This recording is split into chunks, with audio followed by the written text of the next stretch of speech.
কোটা সংস্কার আন্দোলনের সময় আওয়ামী লীগের সমর্থিত শোবিজ তারকাদের একটি হোয়াটসঅ্যাপ গ্রুপের চ্যাট স্ক্রিনশট ফাঁস হওয়ার পর দেশজুড়ে ব্যাপক আলোড়ন সৃষ্টি হয়েছে।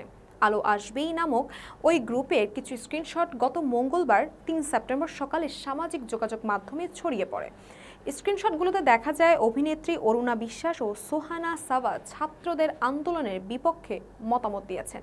তারা আন্দোলনের থামানোর পক্ষে কথা বলেছেন, যেখানে অরুণা বিশ্বাস মন্তব্য করেন, ছাত্রদের ওপর গরম পানি ঢেলে দিলেই সবকিছু ঠিক হয়ে যাবে। এই স্ক্রিনশটগুলো ভাইরাল হওয়ার পর ছবি অঙ্কনের অনেকেই নিন্দা প্রকাশ করেছেন।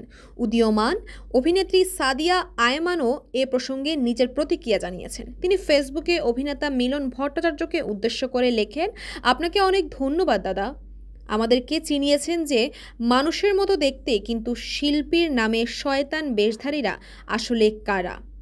আমরা ভুলকে ভুল বলতেও জানি, সত্যকে সত্য বলতেও জানি। সাদিয়া আরও বলেন, আপনারা গ্রুপের নাম দিয়েছেন আলো আসবেই, যা বেশ ভালো, কিন্তু সত্যিকারের আলো যে আপনাদের জীবন এবং মস্তিষ্কে কতটা প্রয়োজন তা কি জানেন?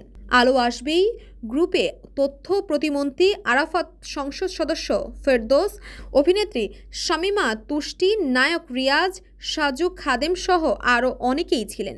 তবে প্রকাশিত স্ক্রিনশটে সবচেয়ে সক্রিয় ছিলেন অভিনেত্রী সুইটি, সোহানা সাবা এবং অরুণা বিশ্বাস।